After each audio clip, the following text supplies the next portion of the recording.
Alright, audio's fixed. Let's get this shit done, boys.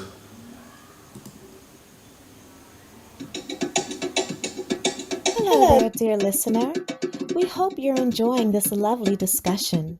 If you're not already aware, this show is part of a podcast network called KWAZ Radio, a Pan-African Nationalist and Garveyite network come to showcasing the rich and varied thoughts of African people.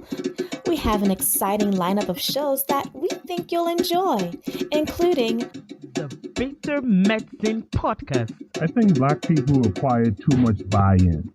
Like, we constantly have to sell black people on things that are beneficial to black people. The Pro-Black Perspective Podcast.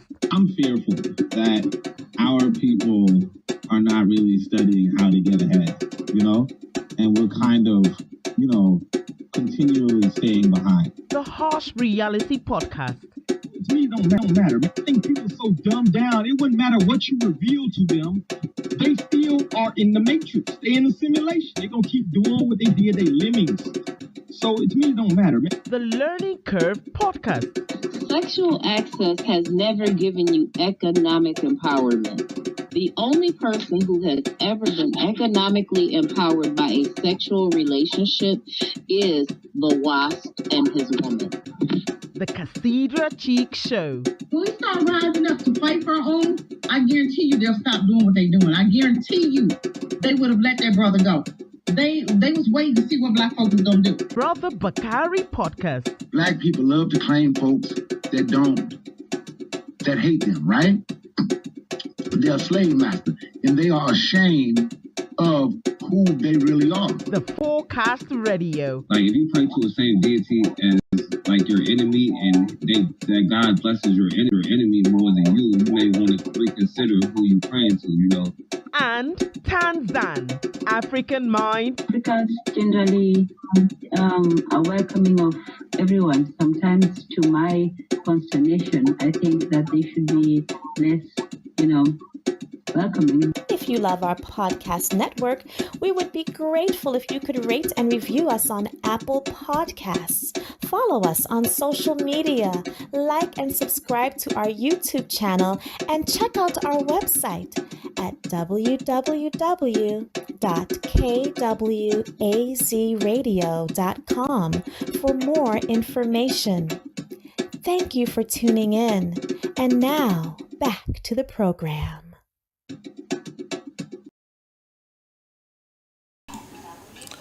Alright, fam. Fix the audio, so hopefully this is a little better. Before we get started, I wanna show you guys. Hold on a second.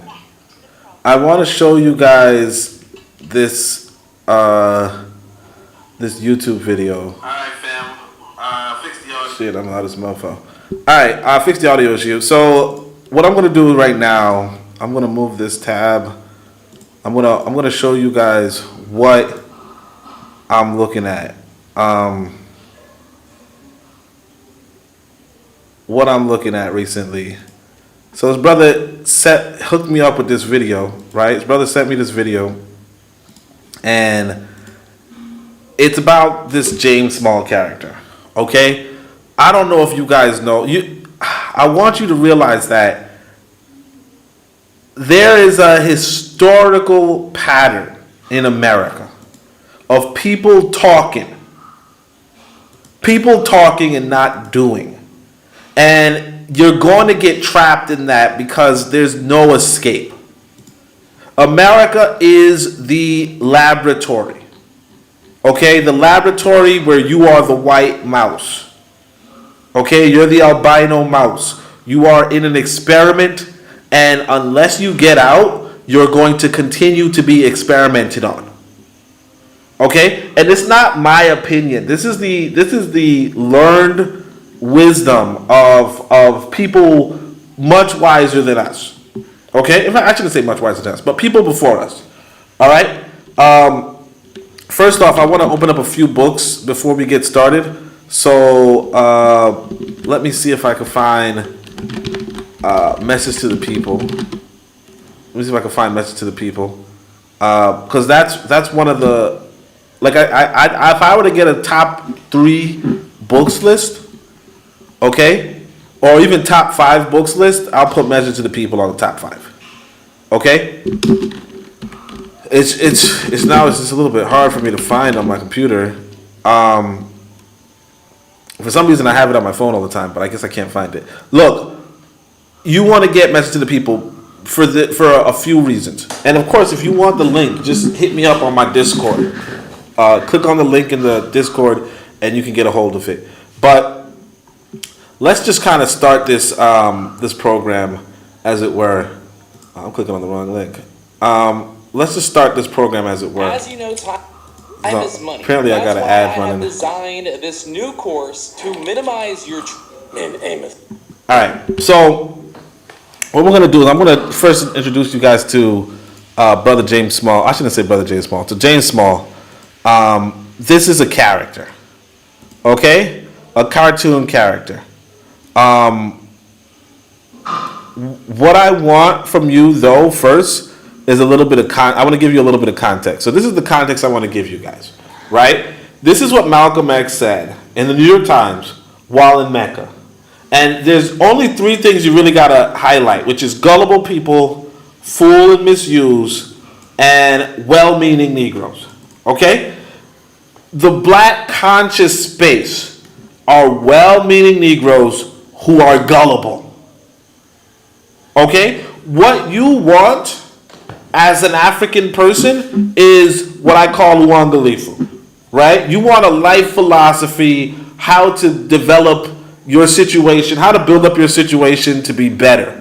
Like right now, I'm not even trying to do podcasts anymore. I mean, I still do them. Like obviously, I'm recording right now, but I'm laid back now because my life is so good that all I can tell you is to get your life better. And I wrote a book on it. So there's not really much else that I could do or say except for get your life better. Because if you're a well-meaning person, you might also, like, if you aren't gullible, go forget this theme. Forget these conscious videos because it's a waste of your fucking time, a waste of your life. Okay? It's a waste of your life. There are things that you can be getting done that you're not getting done because you're listening to these let's just say dead people. You're listening to these dead people and you know you're dick riding on these dead people. And the reason why I'm saying dick riding, you're gonna see in this video, they're gonna be like, oh my gosh, wasn't Amos Wilson just the best? You know? It's like, okay, but the best at what? Like, and it's the thing that I want us to, like, what I do when I come with this consciousness stuff is I just want to bring it to you straight. Okay, I just want to bring it to you straight. No chaser. Right? The best at what? That's it. I'm done with the Fan-Africanism. And of course, I've always been done with the Fan-Africanism. Everybody knew that. They always knew why, Odie's not about that Fan-Africanist shit. You know, you can't just, tell them, hey, look at this video, man, listen to this. Because I listen to these videos and I'm like, what the fuck are they talking about? And there's a moment in this video, so this video, James Small, he's talking, and there's a moment where he starts describing John Henry Clark, and John Henry Clark doing some mysticism. And instead of saying, dude, what are you doing this mysticism for? Right? Instead of saying, dude, why are you doing this mysticism? We there smile and say, how can I learn that mysticism for myself? You can't learn it. And people who are trying to convince you that you can are fucking with you. You know, and that's actually another quote that I really want to bring up before we even jump into it. This is maybe it's in here too. Carter G. Woodson. Yeah, Carter G. Woodson. Now, this is one of the brothers that, if you're in America, you should read this brother. Okay? Almost, this guy, word for word, bar for bar, he's just good. This is what I want you guys to process. Because again, if you've never heard of James Small, let me show you James Small, right? If you've never heard of James Small, this is James Small, right? And there's another one like Clyburn or something like that, whatever. But if you've never heard of these dudes, right? Don't just hear from them on YouTube. In fact, you gotta say to yourself again, Carter G. Woodson gave us the litmus test. He said, okay, well, what did you do? Okay, what did you do? If you're going to listen to somebody, you got to ask them, well, what are you doing? And what did you do? Right? You're in America. Because I'll tell you guys, when I saw this dude, I can't remember, it was like a Malcolm X event in Harlem. He's going to tell you he was in Harlem, right? I traveled all the way up to Harlem, young man, maybe in my early 20s. Travel all the way to Harlem, and this dude's like, hey man, y'all gotta put some money put some money in these speakers, because we're gonna protest the gentrification of Harlem. We're gonna protest the gentrification of Harlem. We're gonna march down to Harlem. We're gonna shout in the name of Malcolm X, right? If you look at Harlem today, you will freaking cry. You will cry because these people did nothing. And they couldn't do anything.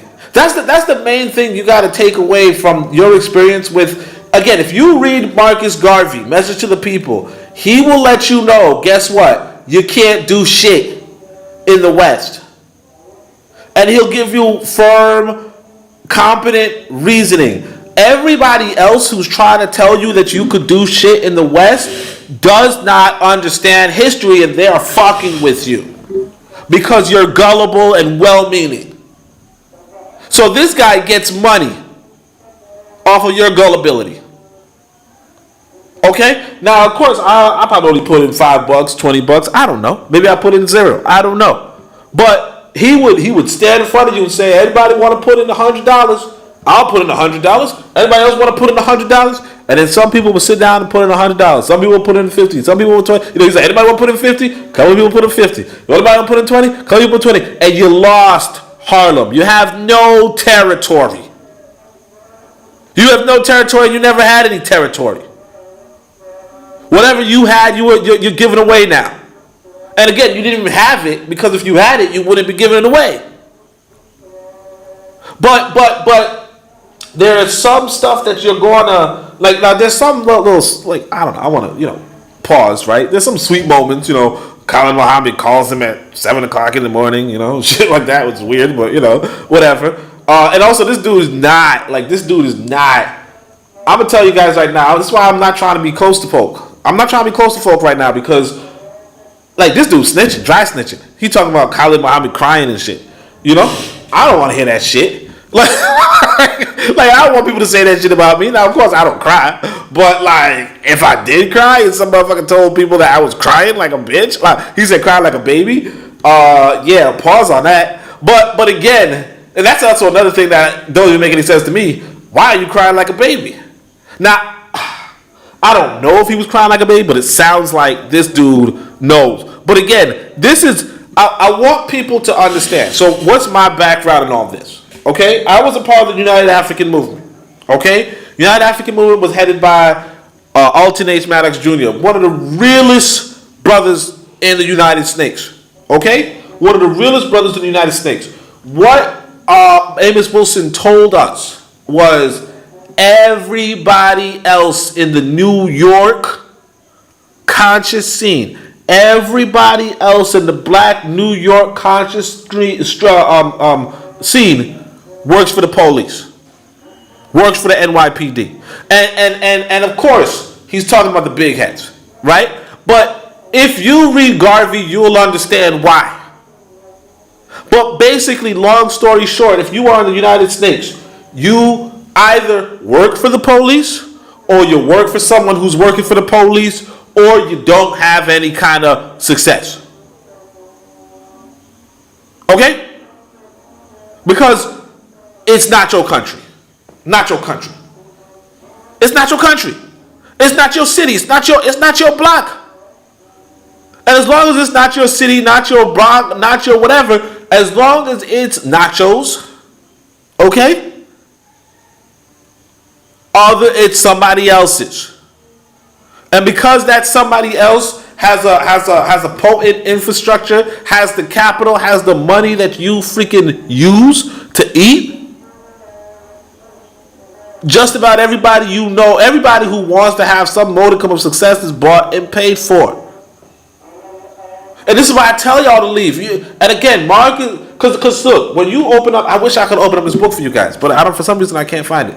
But when you open up Message to the People, he tells you, he says, look, if you are in a country, right, try to cooperate with the police.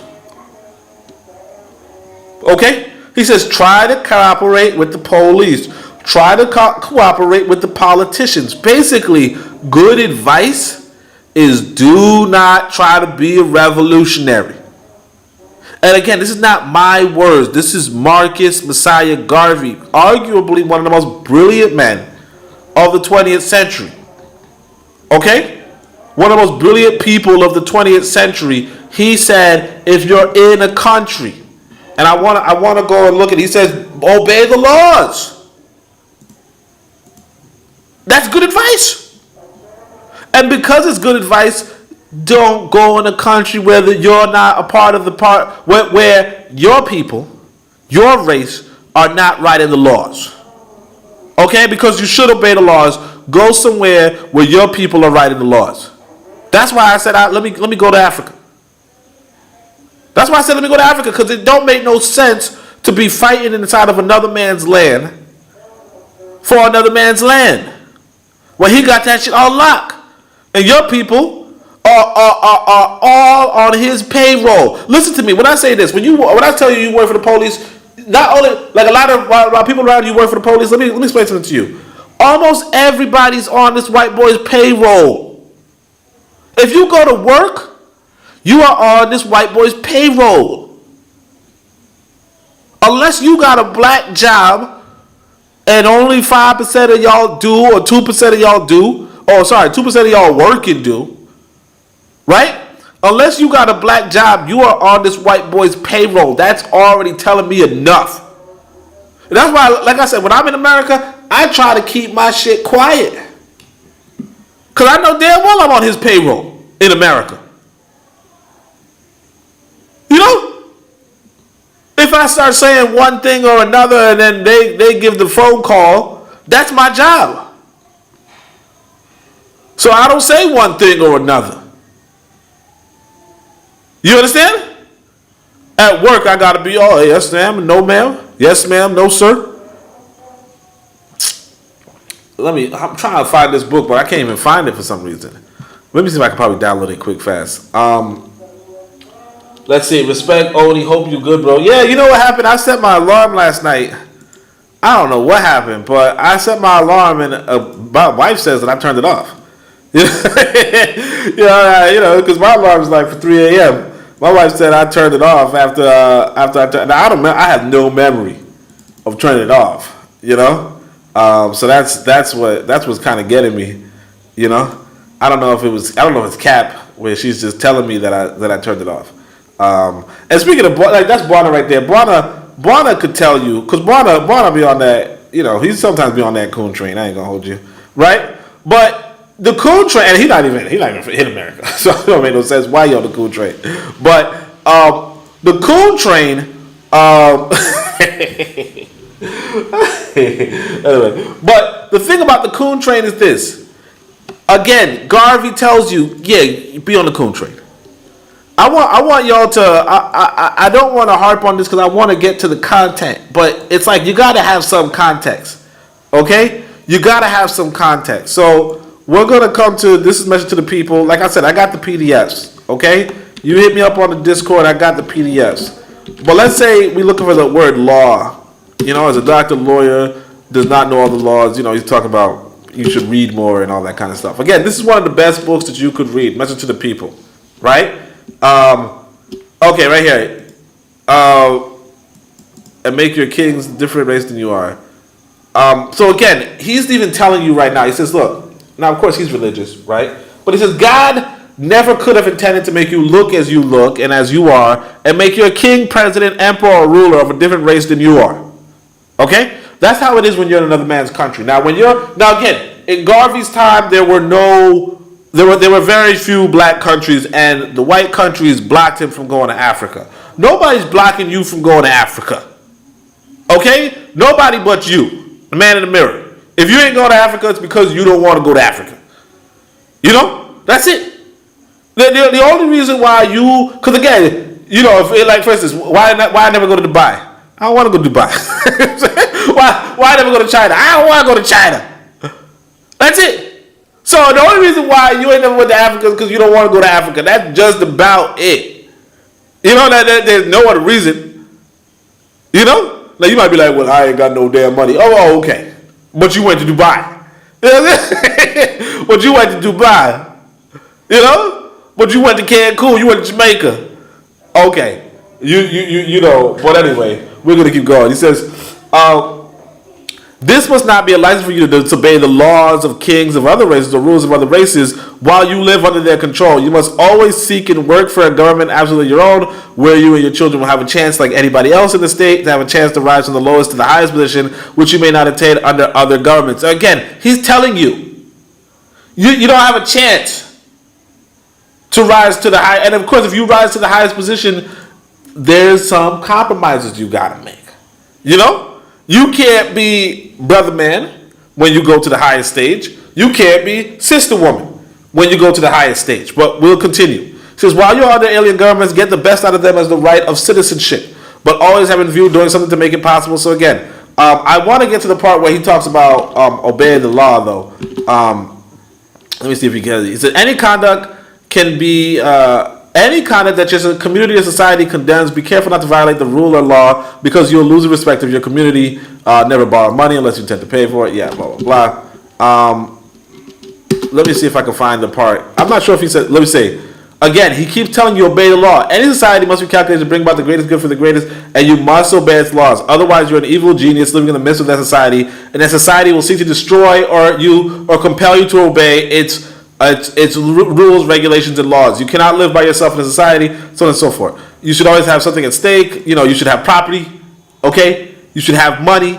Get your bank up, okay? This is Garvey. He's telling you, get your bank up, obey the fucking law. Oh, look at this. Always adopt a friendly attitude towards the police in your community, because the police is that civil body of officials who are supposed to protect the citizens and see that their rights are not infringed upon. You should always welcome the police. You should always welcome the police. The police are never the public enemy, but the public protector.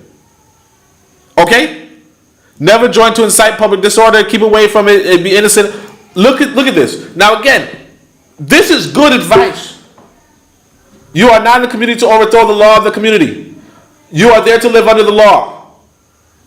The national aspiration of the race is to find expression not in revolution. Therefore, never preach rebellion, because you will disrupt the society in which you live. Now, again, this is what I'm telling you. This is good advice. I'm telling you it's good advice. But here's the thing.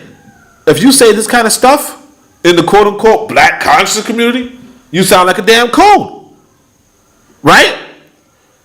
Now, somebody might say, well, Marcus Garvey was saying that in the time. No. Listen to me. You say this right now, you sound like a damn coon, but guess what? This is some damn good advice. So what I'm going to tell you is this. Because this is good advice, because if I follow this advice in the West, I got to bow down to another race. I said to myself, no, I'm going to go to a black country. And I'll obey the law. I'll live under the law. I won't do no rebellion, no revolution. And I will live with good advice. I will live with good advice. But see, you're in this other country where people are frauding you.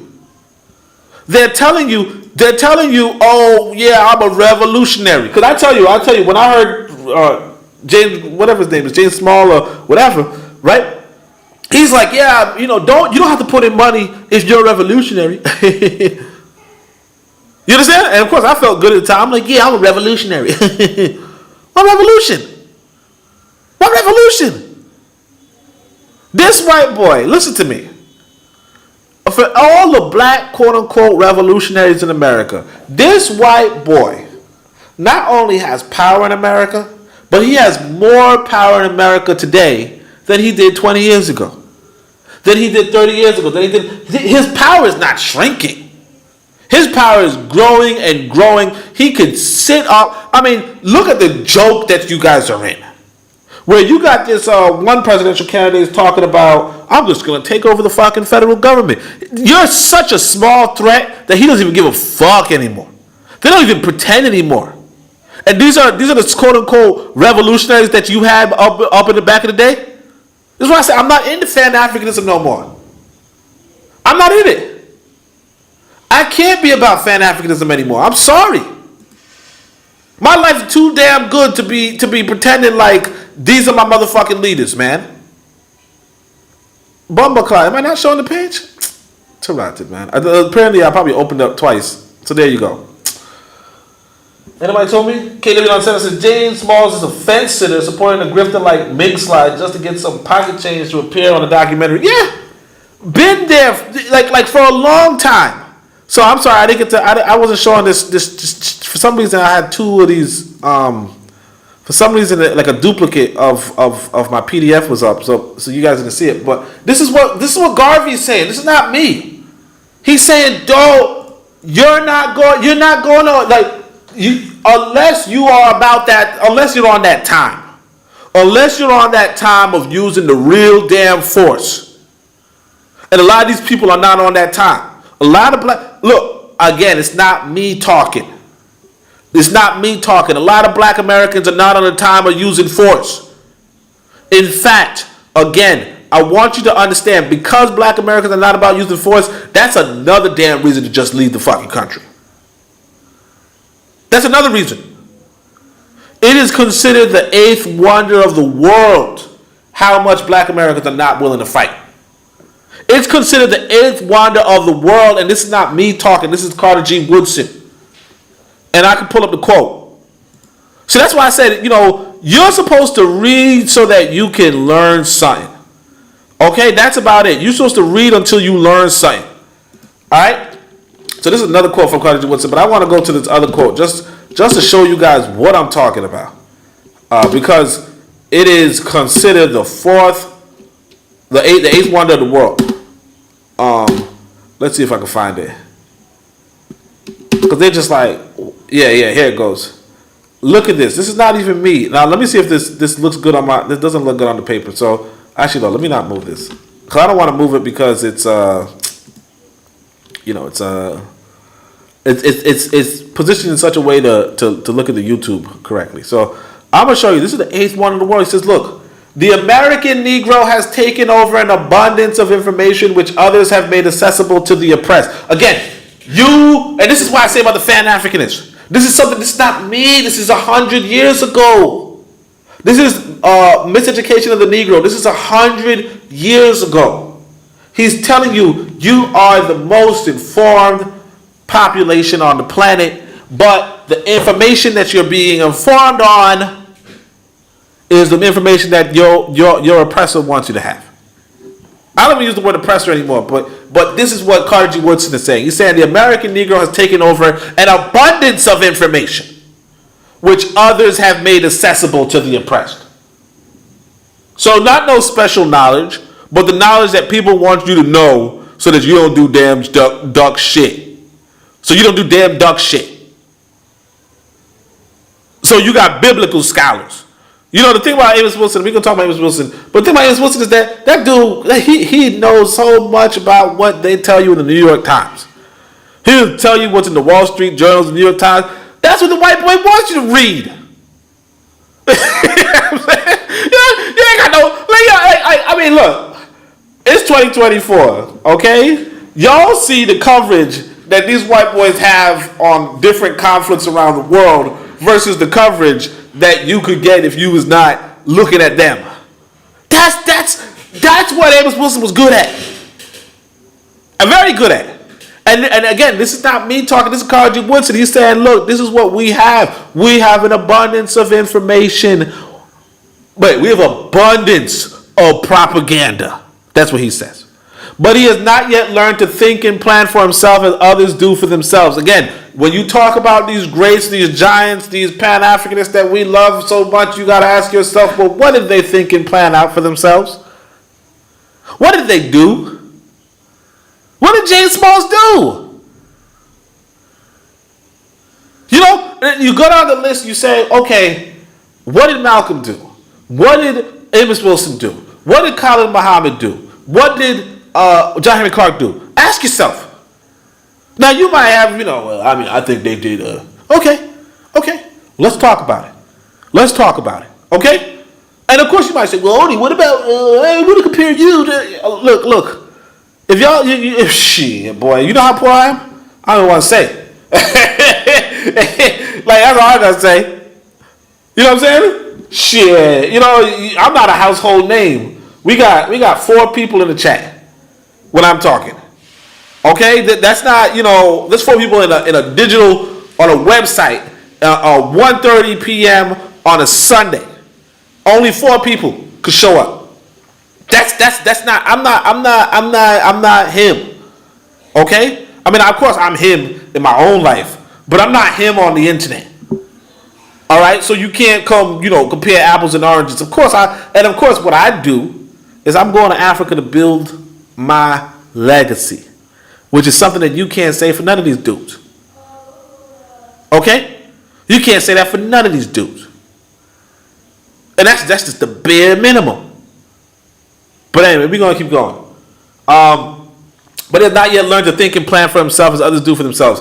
Well, might this race be referred to as the most docile and tractable people on earth. Now, again, he's not talking about, it's not me talking. This is Carter G. Woodson in Miseducation of Negro. He says the African American might be considered the most docile and tractable people on earth. This merely means that when the oppressors once start the large majority of the race in the direction of serving the purposes of their traditions. When it tells you to serve, the task becomes so easy in the years following that they have little trouble with the masses thus controlled. He says the African American, and again, it's not me. It's not me hating. It's nothing like that. This is Carter G. Woodson. He's not hating. He's just laying out the facts as he knows it. And this is one of the most well-studied brothers in the country, the father of quote-unquote black history. He's telling you, damn, my people are controlled. He says, it is a most satisfactory system and it has become so popular that European nations of foresight are sending some of their brightest minds to the United States to observe the Negro in inaction in order to learn how to deal likewise with Negroes in their colonies. Basically, he's like, look, the people in the colonies, they rebelling, they revolutionary. How the fuck y'all get y'all Negroes to be so damn calm? What the Negro in America has become satisfied with will be accepted as the measure of what should be allotted him elsewhere. So they say, whatever they give. So sometimes y'all say, the black folk in America, we set the standard, right? We set the standard. Yeah. You set the standard for how to make a motherfucking people docile. And it's not me telling you. This is Carter G. Woodson, the father of black history. The one, when you talk about, February is Black History Month, this is him. He's like, what the Negro in America has become satisfied with will be accepted as the measure of what should be allotted him elsewhere. They say, give them Negroes in Africa shoes because, sneakers, because black people in America love these damn sneakers. No, don't make no music with that. No, don't give them that funk. Give them that. Cause I tell you, I was walking by this church, Kanisani, this church in Tanzania, and I tell you, it sounds like gospel music in America. Now, again, I think the gospel probably comes from these white boys, how they sing. I don't know, but it sounds just damn same. Anyway, he says, certain Europeans consider the solution of the race problem in the United States one of our greatest achievements. I just want y'all to understand that. He says, certain Europeans consider the solution of the race problem in the United States one of our greatest achievements. Anyway. And the last thing I want to point out before we get into this podcast, because I know I'm excited. I ain't been in a podcast for a minute. He says, look, listen to me. If the Negro could abandon the idea of leadership and instead stimulate a large number of the race to take up definite tasks and sacrifice their time and energy in doing these things efficiently, the race might accomplish something. The race needs workers, not leaders. Such workers will solve the problems which race leaders talk about and raise money to enable them to talk more and more about. When you hear a man talking, then always inquire about as to what he is doing or what he has done for humanity. Oratorian resolutions do not avail much. If they did, the Negro race would be in paradise on earth. It may be well to repeat here that saying that old men talk of what they have done, young men of what they are doing, and fools of what they expect to do. The Negro race has a rather large share of the last mentioned class. I read this all the time for you guys. But what I want you to pick up is that this is Carter G. Woodson telling you that you had grifters 100 years ago and you have grifters today. Let me read what KD7 says. By the way, appreciate everybody in the chat. The nation within a nation model that Amos Wilson taught had a glass ceiling within the United States, but it is better than integration and civilization of today. I don't even go with nation of nation. I say, look, I call us a population of nation. The reason why, and this is back in the Book of Power book, but the reason why I said that is because a nation has a leadership. A nation has a leader. Now, even though Carter G. Woodson says you don't want to have a leader, right? You do want to have a leader. But what I want to point out is this: a nation has a leader. Black folk in America don't have no damn leaders. You know, because like, look, if you ask me, hey, does Tanzanians have a leader? Yeah. They got elections. They got a president. They got council people. They got city. You know, they got all sorts of shit. What do you got in America? They ain't got no damn councilman. You know? You ain't got no damn president. Now, you might be like, well, yeah, I could run for council. Okay, sure you can. But guess what? You are neighbors with this white American. Okay? You are neighbors with this white American. And he's filthy rich.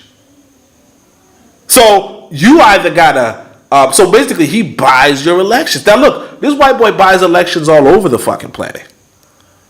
He buys elections all over the planet. You are at a position of least resistance if you're in the West. Okay? Because he might not buy the local election in my part of Tanzania. He might try to buy the presidency. Might try. He might try to buy the Secretary of Defense. Possibly. But he ain't just trying to buy every other election. In America, he is buying every damn election. You can count on it. And he's putting people, and he's buying the people to monitor every damn politician. You can count on it. And if you try to do something intelligent to defend yourself, tough titties, he's gonna fuck you up.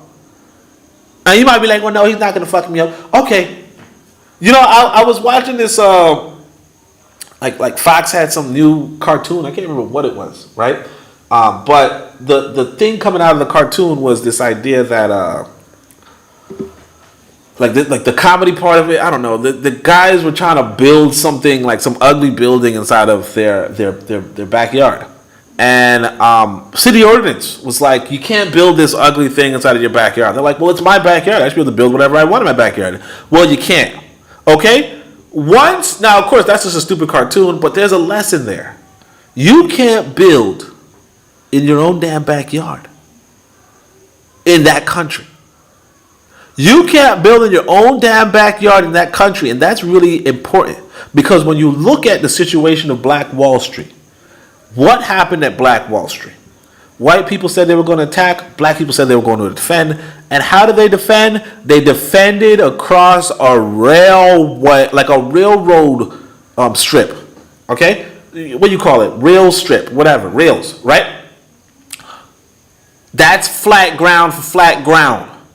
Now, what's important is to say this. If you built a watchtower, if you built some sort of structure for higher ground, you would have had a better chance at defending yourself. But if another person tells you you can't build a watchtower, you can't build anything for higher ground, or if you can't build a fucking high-rise building, if another people can tell you what you can't build in your own freaking city, guess what? They can raffle stomp you any day of the week. And you can't defend yourself properly. Because you know what happened when this white boy decided to attack Black Wall Street? He took out his airplanes and bombed them. He met them on common ground, face to face, across a railway, beat them inside of that thing, and then he started chasing them around and he bombed them from the sky. So you're going to be in a country where they have their military right next. Let me stop. Okay, let me stop. Brother Bakari's here. He says, peace and Black African power. You already know. So what's up, Koku? And my blogger friend, Buana. Yeah, Buana be on that. I ain't going to hold you. All right, guys, look. So we're going to try to get into this podcast, okay? I know I just took a bunch of time for it. Whatever. The brilliance of Dr. Amos Wilson. So what I was saying is this. I said this last time, but I had to delete it. We be on this dick riding thing. And again, it's about that abundance of information. And you're going to see a lot of these brothers, they have a lot of information. A lot of information given to them by the oppressor. I don't like to use the word oppressor, but you guys get what I'm saying. They absorb a lot of propaganda. And of course, you might say they filter it. Well, we'll go on to it. Let's see. I want to talk about the brilliance of Dr. Amos Wilson. Amos, beautiful brother. King. When did you meet him? Fix the audio. They absorb a lot of propaganda. When I came back from Boston, sometime in the early 80s. I couldn't tell you exactly when I met Amos, but I know it was in the early 80s. Because I'd come back, I'd been in Boston. I might have met him before I went to Boston, but I went to live in Boston. I lived back in Boston for years, but in 75 I moved up there with the intent of staying there. And I was there for 5 years. Then I came back. And I got very embedded in Harlem politics, Harlem educational system. And that's the period of time I met Amos. I had known Dr. Ben and Dr. Clark prior to that time. I had worked with them. I had worked with Dr. Jeffries prior to that time. And I might have met me and Amos, but we got closer when I got back here in 1980. Amos was, I used to call him African American culturalist par excellence and African perfectionist. He psychologically understood white people, black people, and the system. See, the system has its own psychology. It's not just benign. It evokes. And so he understood systemically how America worked and how it affected the psychology of black people. I remember his first book. Now I remember where I first met him. So, all right. We're just going to cut it up just for the cutting up sake. But, okay. Like, again, this is why I tell you about the Fan-Africanist stuff, right? So you guys can check out this interview. It's on I Never Knew TV. This is what I say about the Fan-Africanist stuff. It's like we're just fans, you know? And there's no reason to be fans. You know, this is why I tell you guys, go get the book that I gave. You know, go get Uangalifu. Because Uangalifu is about improving your life. And, you know, what I say is life, health, and wealth. And the reason why I say life, health, and wealth is because that's what Uangalifu means. Okay? So, ancient Africa, ancient Kemetu, we would say, hold on a second, is this low volume? When did you meet him? I said never mind. What he says is, you know, what we said in ancient Africa was Uangalifu, right? Which basically means, you know, I wish you life, health, and wealth. And you're going to see that what James Small is going to say, and of course, I don't really trust James Small, okay? But what James Small is going to tell you is that these black Africans, Amos Wilson and Khalid Muhammad, did not focus on their health. They had health issues. Okay? They had health issues. Which again is like I got no words for that, really. It's like, why would you have health issues? Now again, I'm not saying nobody should have health issues, but I'll put it this way, in fact. I was just with like I told you guys, probably the last one. I got 4 kids in the house right now. One of them is mine. Okay? They're like nieces and so on and so forth. Like, you know, my wife's nieces. I said, look, let's do some exercise. Right? I don't know why I tried to do 100 jumping jacks with them. Right? Straight. They could not do 100 jumping jacks. Okay? Of course, I sweat like a pig after I did them 100 jumping jacks. Because I was just outside maybe a little earlier. I sounded like a pig, but I still was able to do it. They were just struggling, you know, oh my gosh, why are we doing this? You know? But the main thing is just like, what are you doing in it? Like, what, you got one life. You got one life. That's why when I tell you about the Fan-Africanists versus the Pan-Africanists, what I'm telling you is get your life together. Focus on your health, wealth, and life. Focus on your life, health, and wealth. This other bullshit, I'm studying the psychology of white people. You don't get the psychology of white people, man. Because if you got the psychology of white people, just get the fuck out. Just get out. What is there to understand? They took over a damn country. They brought you in to be a damn slave, and you sticking around pretending to be a revolutionary. You sticking around like, oh, well, I finally understand them. The fuck are you what's there to understand? It's like the mice in the damn experiment. I keep going back to this, but the mice in the damn experiment. What do you got to understand about the scientists, the human scientists? What do you got to understand? Get the fuck out of the lab. You're being experimented on. Get out of the lab. I finally understand the scientists. We're in an experiment. You know? Well, what they're doing is they're trying to understand what's the how cholesterol impacts living organisms. Okay, you figured that out. Good for you, man. Now get out of the fucking lab. And ironically, that was like one of the first stories I ever, one time I was invited to do a speech, and I wrote out a whole speech, and I never got to do the speech, but I wrote out the whole speech, and it was about how you could be on a train track, and the conscious people, what they would tell you is, hey, you're on a train track, but they're not trying to get you off, and they're not getting off themselves. They're just telling you that they're on a damn train track and the train's coming. And my whole thing is, when I tell you to repatriate, the reason why I tell you that is because that's the only way to get out of the train tracks. That's the only way to get your life together. Okay? Because unless you leave the country, and unless you're trying to be a real damn revolutionary, and even if so, unless you're trying to be a real damn revolutionary, tough, you're in for a motherfucking surprise, because you're never going to raise above this motherfucker, this white boy. And a lot of these people died thinking they would, and they never did. And the reason being is this is very simple. like I said in my first book, not first book, but in the Book of Power, I said, the world runs on warfare. Okay, the world runs on warfare. Unless you're trying to bring war to another people, you're not going to run the show.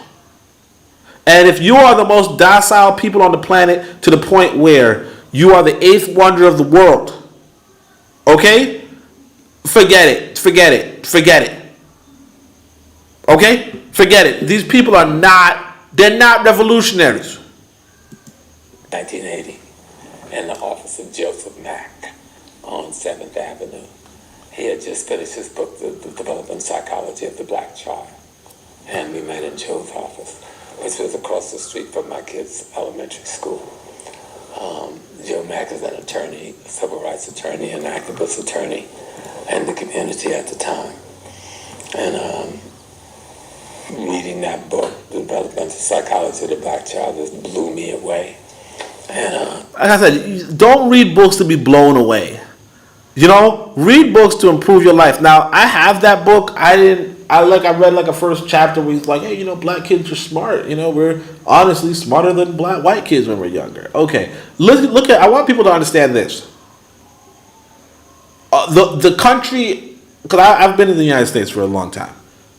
The kids are being miseducated to an extreme level. Like I said, everything like you have, in a sense, politically and socially regressed since these quote-unquote revolutionaries been here. You have politically and socially regressed. Like the government of the United States is on some sort of rampage across the world. Pretty much unchecked. You have presidential candidates running on, you know what, fuck it, I want to be a fascist. You have the current administration just sending out money like it's toilet paper. You know, like just like somebody has diarrhea and you giving them toilet, like, you're just giving away the money. You got no political authority in your own damn country. No say in the political, like nothing. Nothing. This is the result of revolution. This is the result of having the most educated population on the planet. And you gotta understand, with regards to the African American, they are considered the rich, the most wealthy black population on the planet, and all that kind of stuff, and yet nothing, man. You got nothing to show for it. Let me see if I can find that quote where he says, what did he say again? He said, the American Negro has taken over an abundance of information, and you're gonna see, it's dick riding. And talking to Amos because Joe gave him a space at his law office, for his office. And he was just totally dedicated to trying to make us understand psychologically how we were being affected by slavery, by the post-slavery era, by the educational structure, by the political structure. He said that all these things are psychologically injuring us, or debilitating us, or disabling us. All right, look, again, I don't want to keep stopping, but if this were true, I'm not saying it's not or it's whatever, but if it's true that the political system, the social system, all this is debilitating you, if that's true, get out. I understand. Like this is why, like, for instance, y'all listen to me. I'm sitting down in Africa. What time is it right now? 9 o'clock, 9 p.m. Okay? I'm like, yeah, man, that's just debilitating you. But it's not debilitating me. I ain't gonna tell you because my other video was overridden because my mic, for some reason, it wasn't. Because I'm on this computer where Steam Deck, where you could turn off your mic accidentally. So that's what was up. But anyway, so like, you can mess with the settings. You could be scrolling with the wheel bar, and then you start changing settings without knowing what settings you changed. That type of shit. But anyway, my point is this though. You're telling me, oh yeah, you have this blah blah blah. If that were true, I'm not saying it's true. I'm not saying it's false. I'm saying if that were true, then what's your solution to that? And how can you implement a solution of the political system messing with your psyche? Get out of the political system. Get out of the country that has that. Get out. Stop. Leave their fucking propaganda alone. If their propaganda is harming you to that extent, leave their propaganda alone. That's not how black folk in America act, man. They're like, yo. Like, I remember back in the day, I used to be like, yo, I don't want to watch any movies. I don't watch no movies. It's propaganda. I don't watch no movies. People be like, no, you got to watch their movies. You got to watch their TV. That's the only way you could inform our people. Inform people for what? Now all your people, all of them, calling each other the N-word. All of them looking at it, don't know jack shit about Africa. Right now, they are the most hateful spree of Africa you've ever heard. Out blatantly anti-African, blatantly anti-Jamaican, blatantly. And you like, well, I got only way we can correct them is if we watch these white movies. Look, what?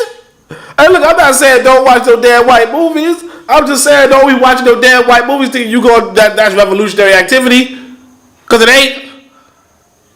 You're just doing dummy activity. Like when I watch Dragon Ball Z, Dragon Ball Super, Dragon Ball Daima, I ain't watched that yet, but when I watch that shit, I'm not thinking I'm going to change the world by analyzing this shit. I know it's Japanese propaganda. I know it's American propaganda. And I'll just leave it at that. But you have to understand how to dismantle them, to see the damage that they're doing. He did that better than anybody else. Dismantle it and see the damage. That's what I'm saying. Y'all be on that same bullshit, man. That's why I said I can't fucks with this stuff, man. Like I tell you, I was listening to this Amos Wilson speech, and he was like, "Y'all ever watch that, some cowboy movie?" And he's like, "Well, you gotta dismantle it. It's like, what are you fucking talking about? You gotta dismantle it for what? Just don't watch the shit. And if you watch the shit, just watch it as a motherfucking piece of shit. That's it." You've been around a lot of brilliant brothers, right? Look at this dick riding, man. This is just dick riding. He's gonna be like, you see, a lot of how great is Amos Wilson? This is dick riding. I've been very And no disrespect to the author, no disrespect to the interviewer, because he's giving out good content. But like, come on, like you dick riding. Very, very blessed. I knew everybody. Is he up there in regards to one of the most brilliant people you ever met? Who, Amos? Yeah. Amos was a god. It's Fan-Africanism, man. Calling men gods. Blueprint for Black Power was his last piece, which was finished after his death. But I like developmental psychology of the black child. Everything Amos Wilson ever wrote was to dissect America's psychological influence on black people. And no one comes really close to him except maybe Wade Nobles and Naim Akbar. But I put Amos above both of them in terms of analyzing the psychological influence, the psychological damaging, the psychological abuse of black people by the system, and the deliberacy of them, the structured, organized manner in which that psychology was used against us. And Dr. Wilson and Khalid Muhammad both died of aneurysms? I know Khalid died from an aneurysm. I wasn't quite sure. I know Amos had high blood pressure. Khalid had high blood pressure. That's why I say, look, so you're going to hear, he's all right, so look, I don't really believe James Small, but let's just pretend like we do. Both these brothers got high blood pressure. And a part of the problem is this. One, you got to exercise. Two, you got to eat better. You're spending your life, I got to liberate black folk. You're not going to liberate black folk in America. Just you're not going to. It doesn't make any logical sense to say you're going to liberate black folk in America unless you're on that time of bringing warfare. But again, it's like you guys go look at the Palestinian situation, right?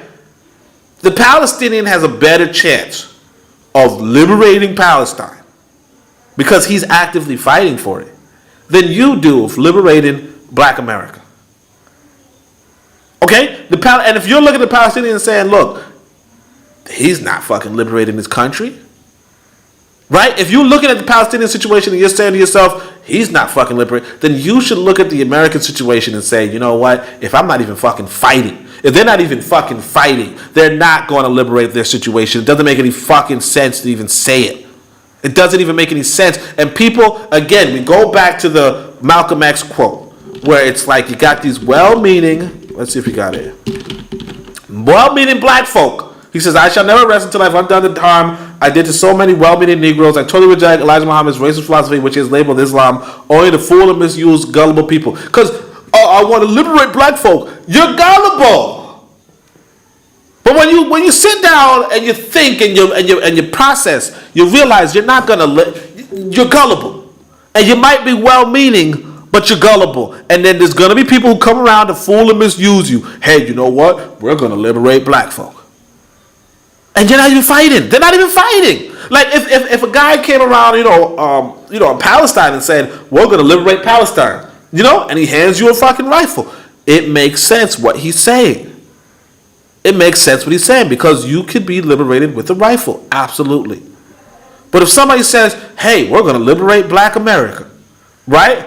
And they got no national structure, no organizational structure, no military power, no military prowess. What? Oh. No military power. No military process. No, nothing. If they have nothing going for them to be a quote unquote, and for them to get liberation, right? Just leave. Like it's just not even. It's just a. It's just a joke. It's just a joke. Hold on a second. Looks like I gotta tell these kids. Yeah, Phil Valentine used to be on that movie shit. The video volume is half of your volume. Yeah, I turned it up. I don't know if it turned up or not. Hold on a second. I told y'all guys I had some kids visiting me. Let me go tell them goodbye. I'm gonna play this. Did I play this ad yet? But look, follow this lad right here, all right? Hold on a second. Hello there, dear listener. We hope you're enjoying this lovely discussion. If you're not already aware, this show is part of a podcast network called KWAZ Radio, a Pan-African Nationalist and Garveyite network come to showcasing the rich and varied thoughts of African people. We have an exciting lineup of shows that we think you'll enjoy, including The Bitter Medicine Podcast. I think black people acquire too much buy-in. Like, we constantly have to sell black people on things that are beneficial to black people. The Pro-Black Perspective Podcast. I'm fearful that our people are not really studying how to get ahead, and we're kind of, continually staying behind. The Harsh Reality Podcast. To me, it don't matter. I think people are so dumbed down, it wouldn't matter what you reveal to them. They still are in the matrix. They're in the simulation. They're going to keep doing what they did. They lemmings. So to me, it don't matter, man. The Learning Curve Podcast. Sexual access has never given you economic empowerment. The only person who has ever been economically empowered by a sexual relationship is the wasp and his woman. The Cathedra Cheek Show. When we start rising up to fight for our own, I guarantee you they'll stop doing what they're doing. I guarantee you they would have let their brother go. They was waiting to see what black folks was gonna do. Brother Bakari Podcast. Black people love to claim folks that hate them, right? They're a slave master, and they are ashamed of who they really are. The Forecast Radio. Like, if you pray to the same deity as like your enemy, and that God blesses your enemy more than you may want to reconsider who you praying to, And Tanzan, African Mind. Africans generally are welcoming of everyone. Sometimes, to my consternation, I think that they should be less, welcoming. If you love our podcast network, we would be grateful if you could rate and review us on Apple Podcasts. Follow us on social media, like and subscribe to our YouTube channel, and check out our website at www.kwazradio.com for more information. Thank you for tuning in. And now, back to the program. All right, guys. So again, you have that Malcolm quote. So again, I just had to give the family some thing. They had to leave, so I was like, let me go pay for their transport. Bit of message said the volume's whack. I know. I don't, cause I'm on the Steam Deck. I got this microphone, but because I'm on OBS Studio, it's like, do you play the desktop noise and the microphone? Or do you turn off the microphone when it's still a little complicated. So it's like, because you keep the microphone on, you might hear an echo. And if you turn off the microphone and you forget to turn it back on, like you just don't know. Because, So it's like, you don't want to take a risk of turn off your mic, turn on your mic, and then like talking for 10 minutes without no audio. Afrojam says, if James Small is your elder, you're in trouble. This guy's a grifter. And that's why I don't get mad at, the Tariq and them, because they're just the new kids on the block. They just modernized it. They just went on YouTube. The dude's been grifting before the internet was a thing. Buana says, what is this dude rocking the FBA with Tariq? Now he Pan-African today. Yeah, a lot of them are phonies. Afrojam says, him and Phil Valentine. Exactly. Phil Valentine's one of those guys who's just like, you gotta watch The Matrix. When you watch The Matrix, and you're like, the fuck am I watching The Matrix for? Like, if I'm watching The Matrix, it's just to be entertained. They're like, you should see how, they use this guy to be the you see how this guy's a black man and he's giving out the pill. Like, shut the fuck up. Like, you can't take that shit serious, man. Kid says, we are FBA, we fight, we don't flee. You tethered and shaking my damn head. Yeah. These guys. I mean, look.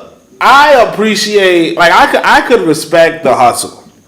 What I realize is that when you have a hustle, when you have propaganda, you want people to know, I think I defined it a long time ago. Propaganda is, it's something like letting people know who their enemies are and who their allies are, And so something like, we are FBA, right? Unlike you tethers, right? It's like, oh, the tethers are your enemies and we are the FBA. You know what I mean? Like, so it's like, it's good propaganda. Because, again, remember, the whole purpose of influencers, okay? The whole purpose of a lot of internet information, like, it's not noble. Like, you just heard about the KWZ people, right? The KWAZ people, they're not necessarily doing it for the influence or the fame, you know, for the money behind it, right? But like real talk, the internet is full of gullible people, well-meaning people, gullible people who can make you damn rich. If you guys want to look into how much Elijah Muhammad was worth, what Elijah Muhammad's house looked like, and what Elijah Muhammad's educational level was.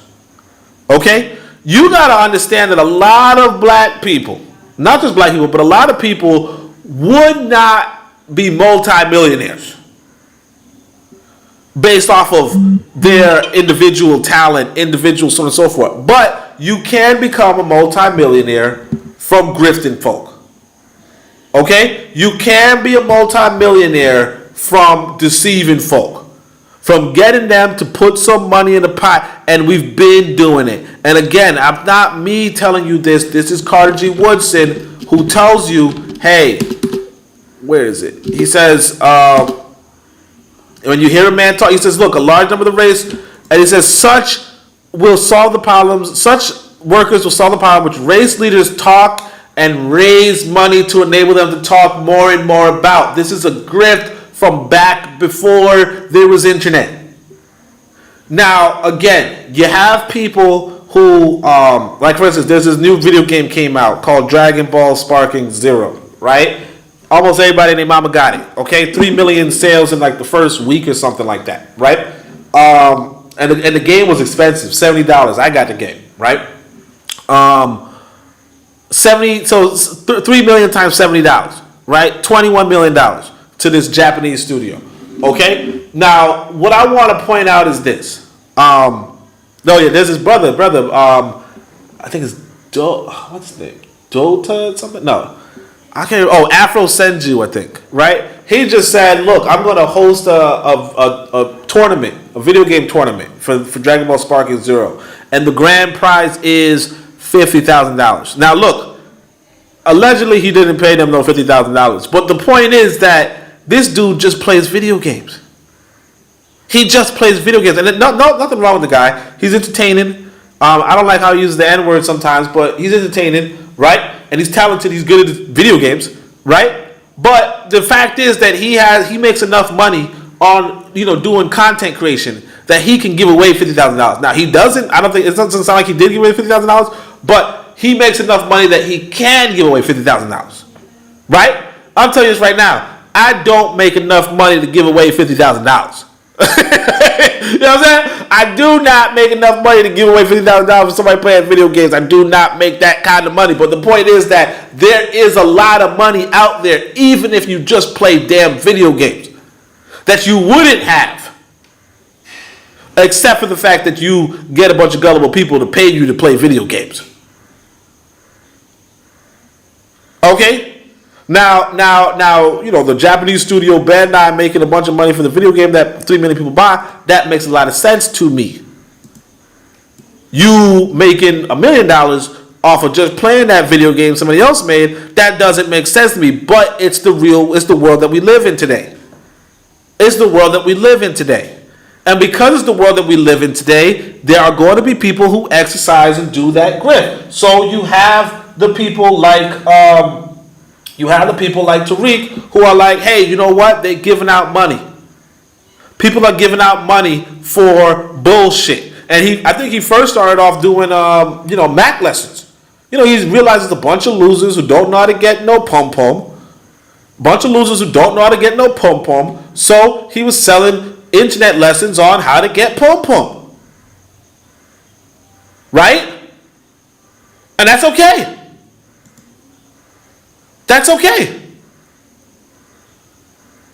Because that's just the way the world is. But anyway, let's keep going. So So King David says, you don't flee the Great Migration, so on and so forth. The Black Canadians, the Black Nova Scotians, and Afro Mexicans tell otherwise. Look, I mean, that's the thing. It's like you're not even in the Black South. Like I played this video of this elder from the Black South who was telling us, it's smart to flee. There's nothing inside of the, because again, if you don't own the means of production, the economy is going to be hard on you. Because that's the thing that you see inside of Tanzania. Like I said, the guy drove the kids home off of $2. Why did he drive them off for $2? Because $2 is good money. Right? Because the economy sucks. And the reality is that, in America, the only people that have an economy are these white people. And once you, and again, in America, in Africa, you're going to see that pretty much nobody got an economy. You know what I mean? Or you might have a few people with an economy. But that's the big difference. But that also tells you, hey, you know what? I can employ people for $2. I can employ people for $2. But that's another conversation altogether. Most people didn't know that. I knew that. Of course, I get this ad.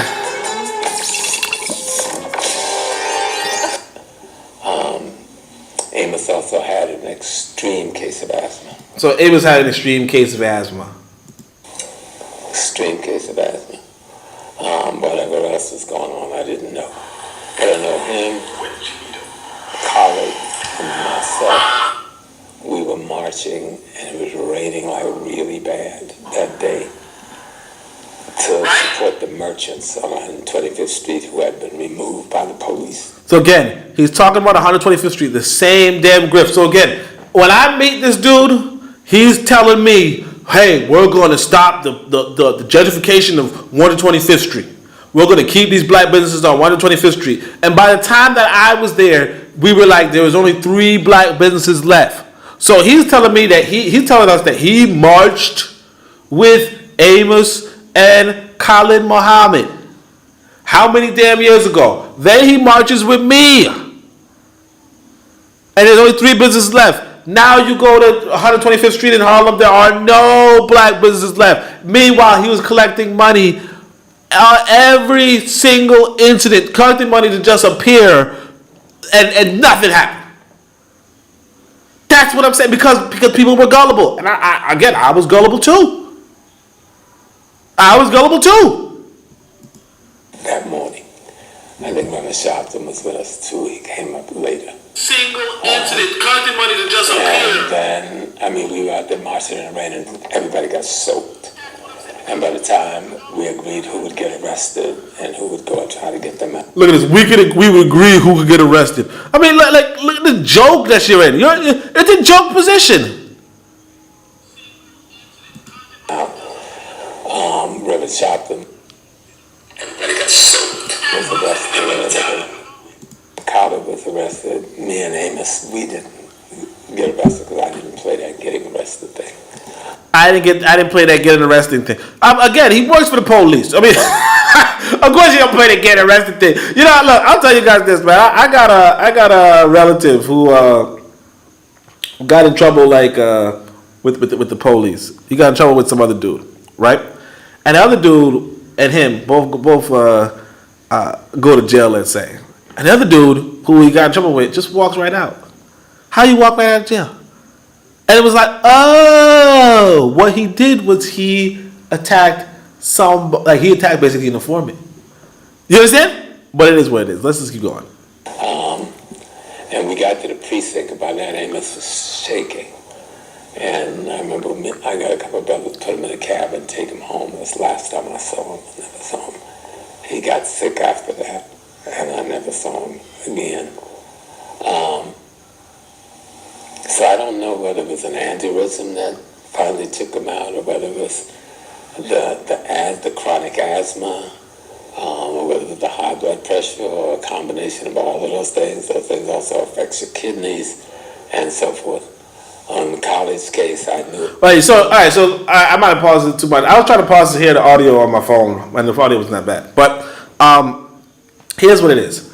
So he says, look, him and Amos, and this is why I tell you guys, this is why I say it's dangerous to be gullible. It's dangerous to be in America. So Amos has bad case of asthma. He has high blood pressure. For some reason, he ain't eating right and he ain't exercising, but he's writing a damn 800-page book or 1,300-page book for whatever reason, right? He's writing this 1,300-page book, researching all the propaganda he can find to put together this blueprint for Black Power for you, right? But he's not taking care of his health. Instead, he's marching in the rain with some grifter. He's marching in the rain with some grifter. And then at the end of his marching, he's shaking because he was marching in the damn rain. And shortly after, he dies.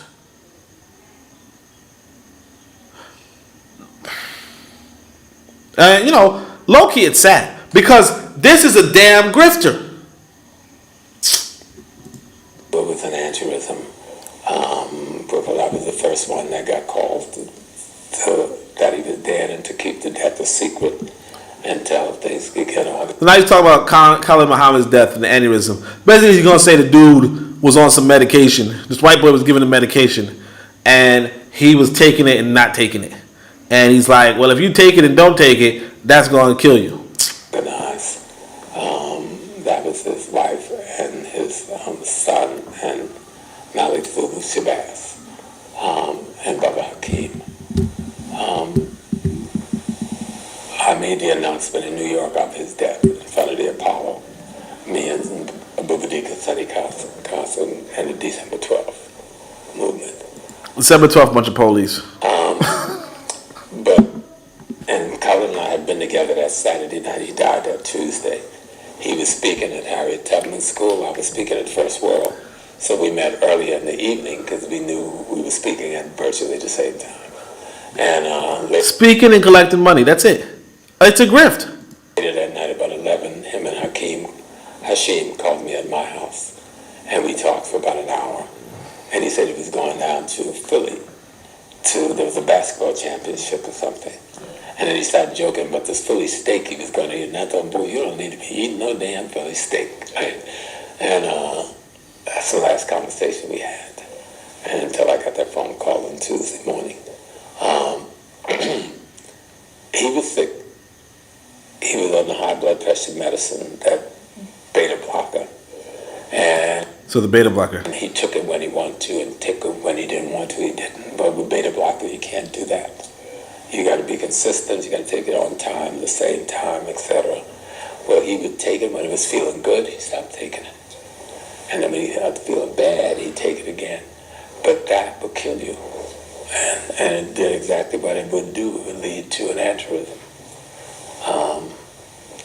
So, great soldier, extraordinary soldier, loved him forever. We used to sometimes call me at 7 o'clock in the morning every morning just to discuss stuff. Or he'd just show up in town and show up at my house at 12, 1 o'clock at night. Always had ideas in his head what he wanted to do for black people. Wait, 12, 1 o'clock at night? The fuck? Hype. But hey, the fuck? Alright, but you call you at 7 a.m. and he shows up at your house 12 and 1 o'clock at night.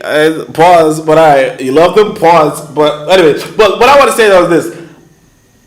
Minus the odd times, that's a good display of community.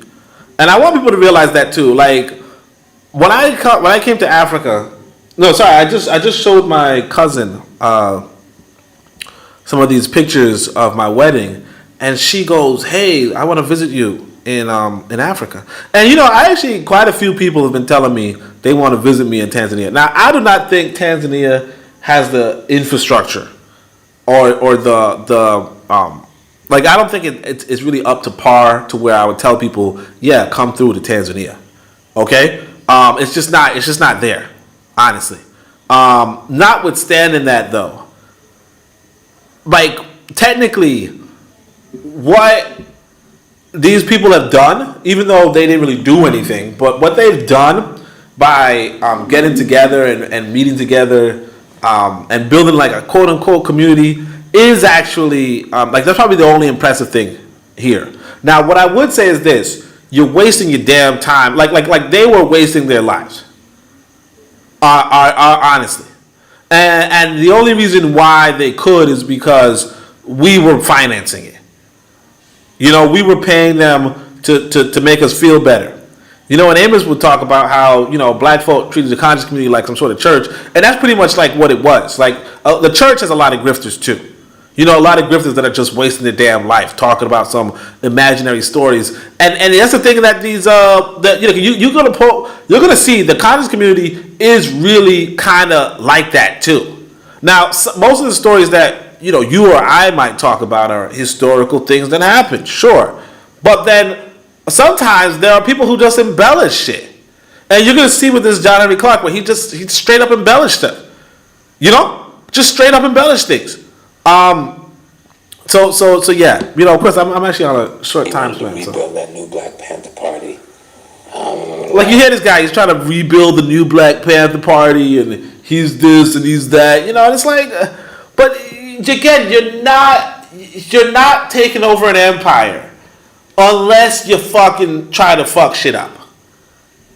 If you're not trying to fuck shit up, you're not taking over an empire. It's just common damn sense. Like the Native American had the best shot at destabilizing America. Okay, in the history of America, the Native American had the best shot. But when the Native American stopped fighting, he lost it. Okay. When the Native American stopped fighting, he lost it. While he was fighting, it was anybody's game. But of course, the white people were much better armed and all that stuff. But it was anybody's game, okay? But when he stopped fighting, he had to take the L. And what you have in the quote unquote African American people and this quote unquote revolutionary community and this quote unquote, oh man, you know, Khalid Muhammad was just a soldier and Amos Wilson was just a soldier. You know, what you have inside of this community is people who do not throw a fucking punch. And that's why I say, look, if I'm surrounded by people who ain't gonna throw a punch, I'm not gonna throw a punch neither. I'm sorry. It don't make no damn sense. I've been around enough people to know that y'all don't do shit for the political prisoners. I've been around enough people to know that y'all don't do shit for the political prisoners. And because y'all don't do no shit for the political prisoners, I ain't trying to be no damn political prisoner. Like I was telling y'all with the last audio, my life's too damn good. Too damn good. And that comes from, you know, me applying the principles that I've written out in my own book, Uangalifu. Because I apply the principles of Uangalifu, my life is too damn good. Like, I don't even want to go online and talk shit because all I could tell y'all is, man, go get that book and get your life better. You can't be dying of no high blood pressure. Exercise, man. Get your body right. Fuck you talking about? Oh yeah, I got an aneurysm. I'm not taking the beta blocker. The fuck are you talking about? I wouldn't take a beta blocker neither, but only because I would never. My body never gets to that point. Now, of course, I don't like my gut, but anytime if anybody who knows me could hear me say that I'm always trying to improve myself. Okay, I say things like, I want to lose my stomach. I shouldn't even have a stomach. I want to lose my stomach. I say things like, I want to learn Swahili better. I say things like, what else? Oh yeah, I want to program my game. You know, what if you guys hear me in my private life, when I'm being private, when I'm just sharing, all I do is talk about how much I want to get better at things. You ain't never gonna hear me. Oh yeah, I'm marching inside the fucking rain, and then I can't even handle that shit. And who knows who was there to, you know? But I ain't even gonna go into conspiracy theory shit. What I'm saying is that yeah, you ain't gonna hear that. That's a big discussion we had about that. And I said take them out of the uniforms. Don't have uniforms. This guy's gonna talk about his advice to Khalid Muhammad. Oh, don't wear uniforms. Be clandestine. Like, what the fuck are you guys doing? You're not fighting these boys. Dress, be clandestine. You know, he didn't fully agree with that. Nevolutionaries. Like the symbolisms and stuff. I still feel the same way about that. Did he ever express his hurt with his separation from Nation of Islam? Hmm? Yeah, he expresses her. I was with him when he got the letter. I mean, I was with him in Baltimore. Me and him and Seg met Dr. Patricia Newton. When he got a letter from one of the big ministers in D.C., actually threatening him for harming the minister's program. He cried like a baby, you know. Like I said, man, dude took that shit to the grave and you just said it, man. Like, come on, man. Why you gonna tell him that the man cried like a baby? But that's nothing to do. It's like, what kind of man cries like a baby? But oh man, you can't be in this organization. Either he was crying because they said he can't be in the organization or because they threatened him. I don't know. But even so, it's like, yeah. Like the dude took it to the grave. You should have taken it to the grave, man. Like, why are you saying that about that dude? But he never wanted to leave the Nation of Islam. He never saw himself as an enemy to the minister. He always loved the minister and followed the minister's lead. He disagreed with certain things, but almost anybody disagree with your leader or something. But the night he was in Jersey, we were at Cade College. I was with him that night also. But Jeff Carroll and some of the others, the student union, had invited us to speak. And we were inside. Jeff came in and said this little white reporter wanted to come in. Normally we didn't let white people into our meeting. And I said no. And this guy's like the super radical all of a sudden. I said no. Khalid Muhammad said, yeah, let's get this white person in. And this is the white person who... Okay. Khalid said yes. And he just insisted. And we get up and go walk outside. That was the source of the problem, then that reporter? Right, that reporter. He got to the door, and I told him, let the dude in here. He said, no, bring him in. And he brought a dude in and sit him right in front of him. And that's the dude that wrote the article where he said he looked up to the Pope dress and that the minister kicked him out of the nation. That article, you know. And it was that reporter that we told him, don't bring that Negro in here. Why they call this white boy a Negro? But all right. He was a white boy, little Jewish guy. You know, he came to do what he came to do.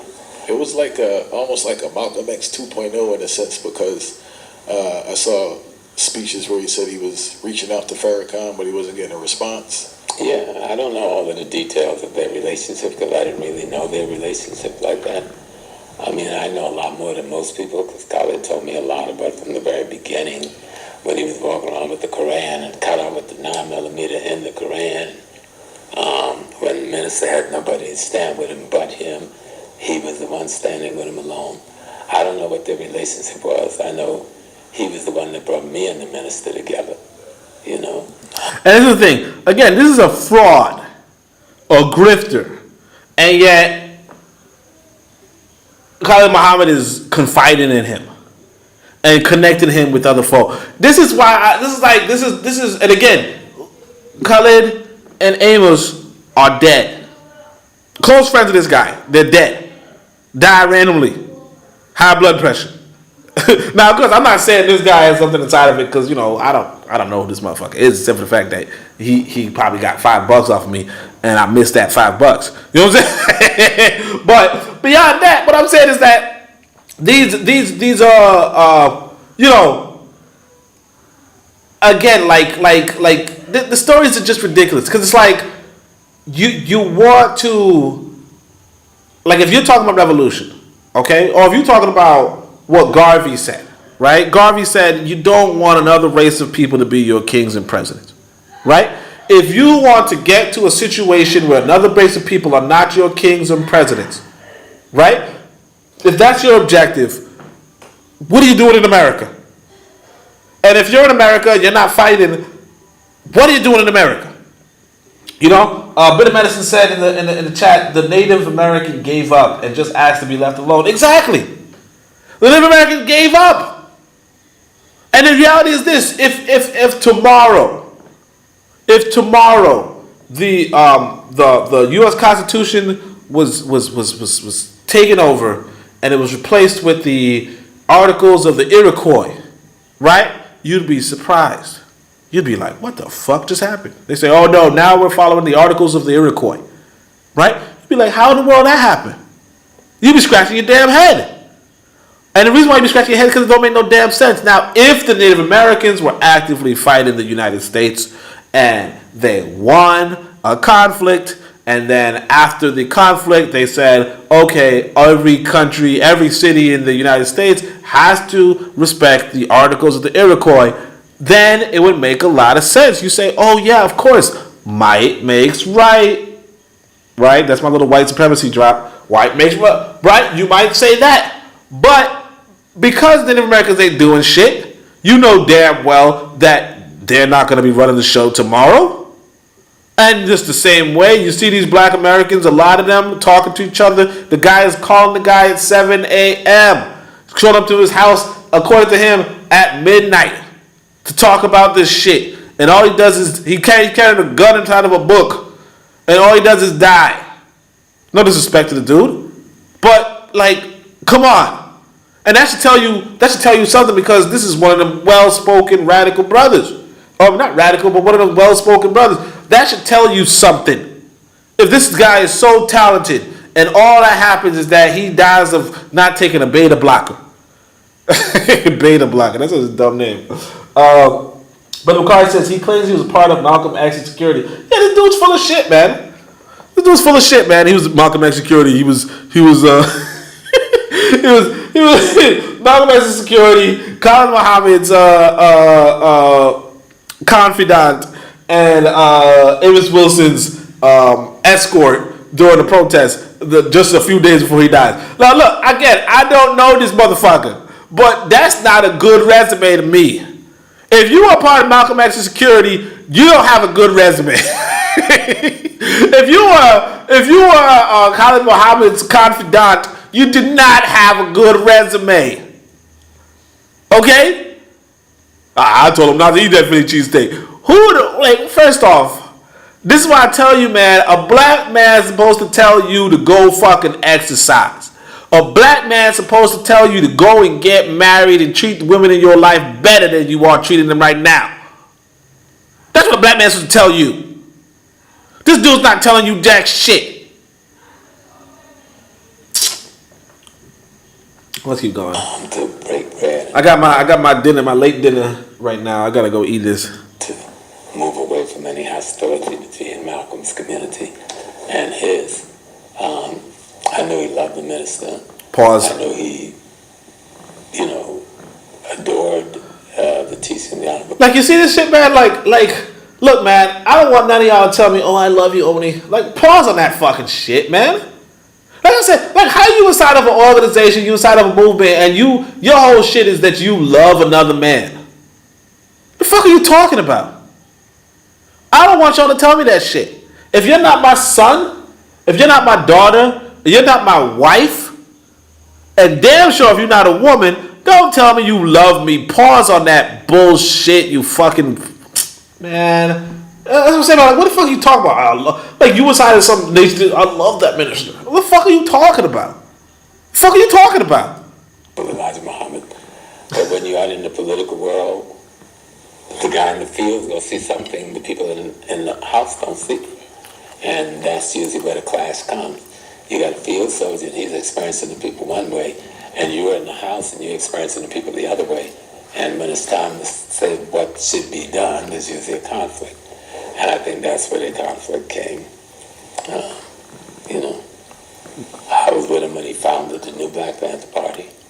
When he got shot in L.A., I flew out to L.A. They wanted Dr. Jeffries to come and tell them, no, we won't send Dr. Jeffries to our country. Now, Dr. Jeffries is a real one. I like Dr. Jeffries. Dr. Jeffries is a real one. But you hear that shit. Because he said he wasn't there when he got shot. But Dr. Jeffries was going to fly up, and he was like, no, don't let Dr. Jeffries. Like, myself. We took him from LA and we went to Texas. So I found myself involved in a lot of stuff. A lot of people. But when you're at a certain space and struggle, you're together, with certain people. All right, last figure I want to talk about before we get into healthcare. Dr. John Henry Clark. Mm-hmm. Right? The question I have for you is, how was this man able to acquire so much information? Okay, so again, a lot of his dick writing, but I want you guys to look at this again. If the Negro could have... No, it's not this one. It's the other one. Let's see if I can find it. Where he says, about us as a people, where we just get a lot of information, and it's always been that way. He's like, look, you get a bunch of information. I want you guys to make sure you read this book. This is Cardi Woodson's Miseducation of the Negro. Like, if you're in America, read that book. Like that. Like, I don't even say, like, obviously you read Uangalifu. I think Uangalifu is the best book on the planet, but obviously, you know, you'll probably just think I said that because I wrote it. But of course I wrote it to be the best book on the planet. So, you know, that's what it is. But I mean, whatever it is, like, again, some people are like, you know what, I don't want to spend any money. I don't want to buy anything. Now, I don't know anybody who says that, but, you know, like I said, I just bought Dragon Ball Sparking Zero for $70 fucking bucks. Okay, that's a fucking video game. Okay? And apparently I can't even play it online because I'm in Africa. You know? So it's like, what? You know, it sucks, but it is what it is. But, like, I bought that game. Well, actually, let me think about it now. Maybe because I bought it. Maybe because I was playing at a weird hour. But anyway, whatever. It says the American Negro has taken over an abundance of information which others have made accessible to the oppressed. That's it. Well, how could John Henry Clark know so much? Because it's in America. like, everybody in America knows a whole bunch of shit. Because the white boy wants to make sure that you feel like you know a whole damn bunch, even though you don't know jack shit that he don't want you to know.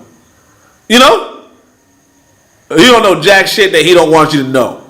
Like here's one of the biggest things that you're gonna pick up on. When after what's his name? Whatever Elon Musk took over Twitter, everything changed. But then you all of a sudden get into a whole new level of knowledge, a whole different, not level of knowledge, but a whole different set of knowledge. Because this is what they want you to know now. All of a sudden you learn about different relationships with different ethnic groups, different religious groups, all that kind of stuff. Why? Because this is what they want you to know now. What you get overabundance of information. And of course, black folks still talking the same dumb relationship shit. But it is what it is. Let me see the comments. Barna says, Oni, why are you talking so greasy about your overlord? I mean, elder, blah, blah, blah. Brother McCarthy says, NOI was involved in Khalid's death, Malcolm's death, James Small. Just like Malcolm's death, James Small will not mention. Man, this guy's a joke. He's a joke. John was what's that word? Adamant, happens, reader. John read everything that had writing on it. He read everything that had writing on it. His house was libraries. Every room, whether it was a bedroom, there was bookshelves all around, from floor to ceiling. This motherfucker's exaggerating. You know what? I actually went to John Henry Clark's house. Oh, maybe they got rid of some books. Maybe. Actually, no, I think they did. Never mind. Because I went to this motherfucker's house. It was not like that. But it is what it is. Whatever. And every room had a category. I remember the third floor was the Islam. And I'd go there to study the Islam. Because I asked him, what area should I have? I told him, you got your area, Dr. J. You got his area, Dr. Ben got his, what should be mine? And he told me to master Islam in North Africa, to study that. And he gave me access to his library. But he was close to us in Black Studies at City College and in the First World Alliance and a little group that I worked with called the Sons of Africa. So he was like our father. So, I'd go to his house to paint, me and Reggie and the brothers. I'd put up ceilings.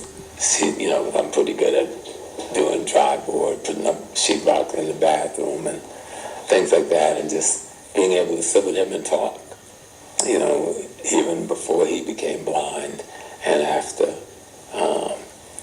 And just one thing, he read everything. If he wasn't giving a lecture, the man was reading.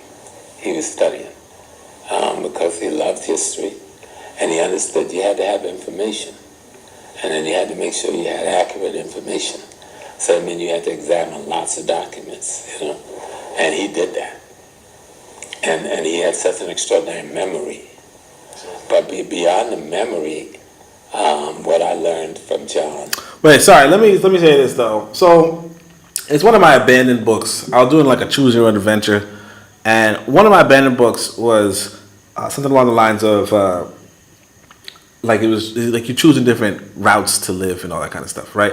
But I want to avoid in the conscious space, brothers and sisters reading 200, 500 books, okay?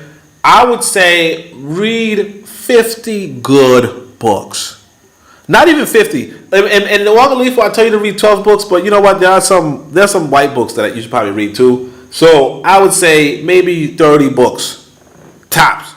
And then stop reading and start fucking living. This whole thing of reading until you go blind, right? Reading until you go blind, collecting all these damn books and reading until you get the right information, reading about North Africa and Islam, that is so, like, it's stupid. It's stupid.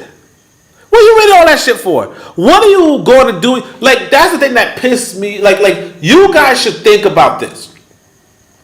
John Henry Clark, Dr. Ben have this mentor. I can't remember his name, but he's like, I think he's like Puerto Rican or something, right? Like half Puerto Rican, right? Like, you know, black, like Afro Puerto Rican or something like that. But the point is that they have this mentor who takes them in. They don't know jack shit. He takes them in, makes them into excellent historians. And then these same brothers do not have an institution where they're creating new educators, new scholars in the same vein. In fact, these brothers instead go into the white universities. At least I know John Henry Clark did. Go into the white universities.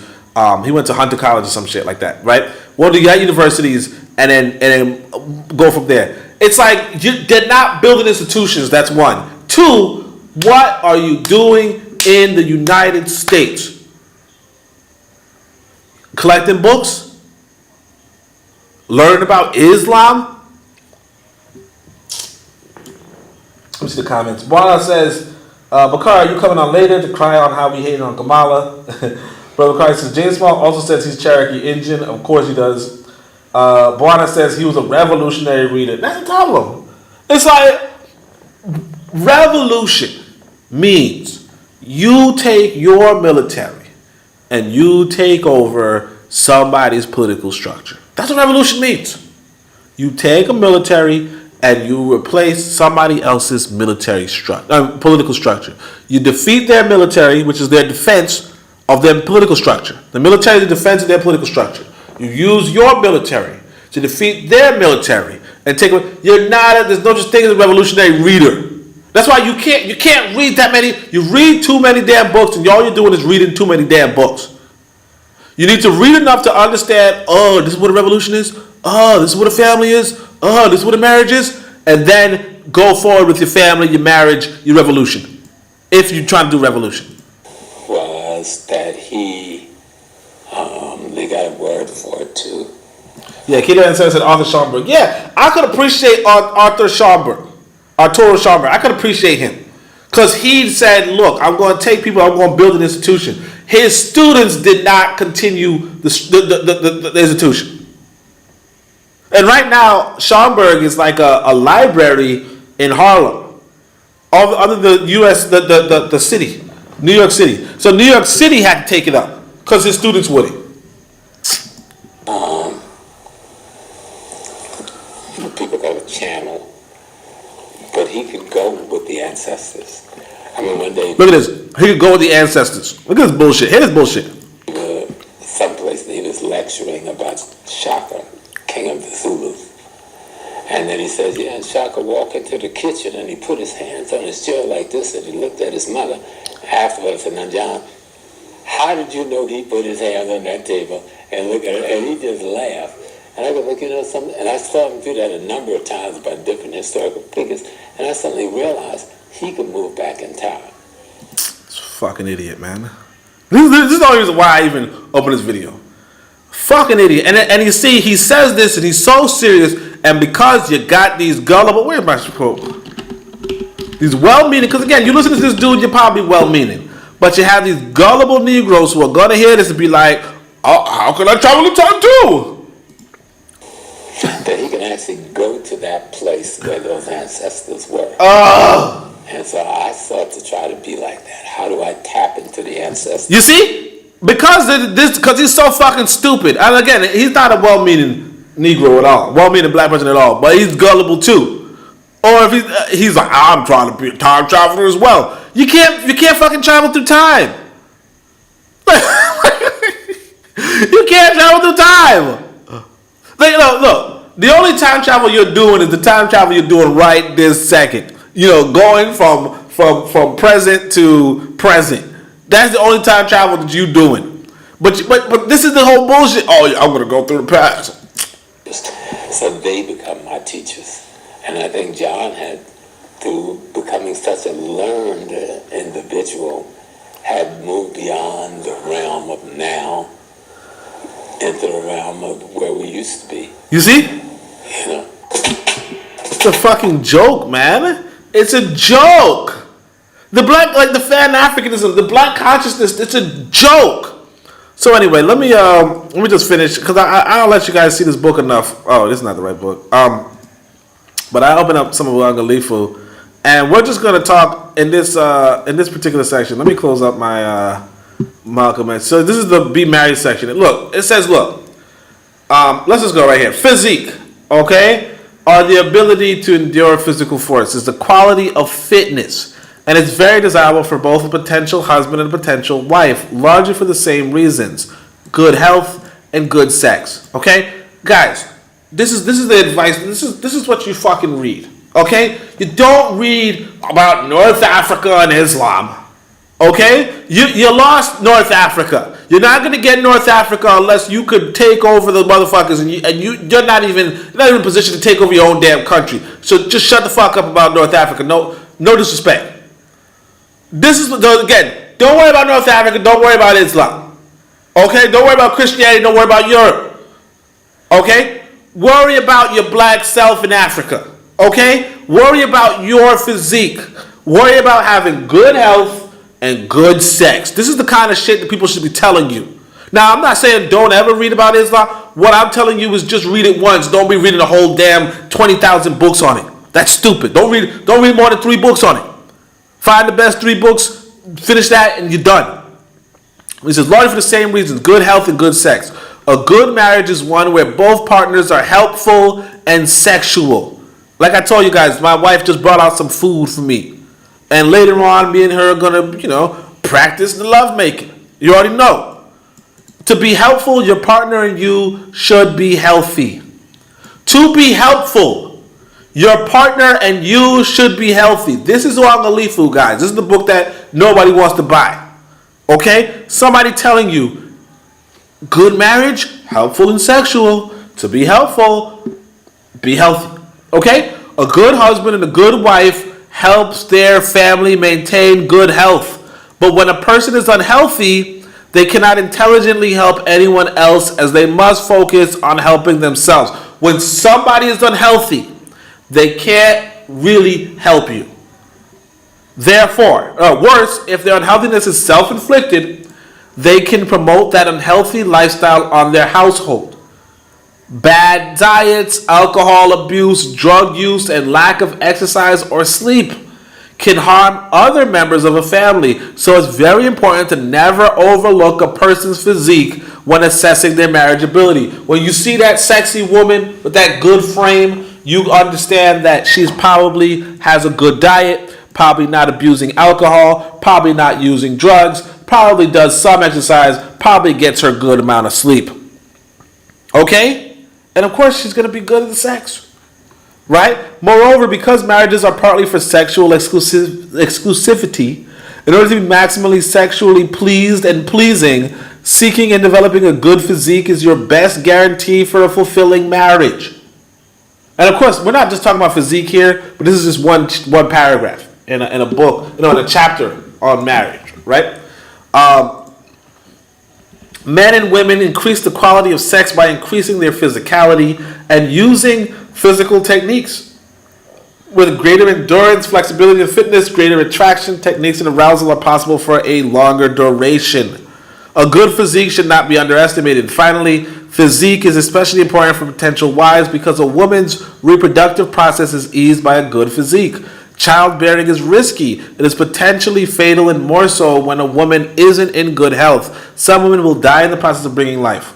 Along with good midwives or hospitalization, good health is one way to lessen the risk of motherhood. And of course, we talk about other stuff, agility and all that kind of stuff, strength, whatever. The point is, this is what people should be talking about. This whole, I'm calling you at 7 a.m. and I'm showing up at your house at 12 at night to talk about, oh, what can I do with the Black Panther Party? Dude, get your fucking life together. I'm trying to read more books so that I could go through time and talk with Shaka Zulu. You can't talk with Shaka Zulu. You can't talk with Marcus Garvey. Okay? You can't do any of that shit. You're gullible if you think you can travel through time to talk to people from the past because the past is gone. And people are taking advantage of you if they're telling you that they could talk to people from the past, if they could talk to deities, if they could talk to the gods and shit, whatever. People are fooling you. This is why I tell you I don't mess with these movements anymore. I don't mess with this scene anymore because it's a joke. People are not serious. Bit of Medicine Podcast said this is a sick Negro.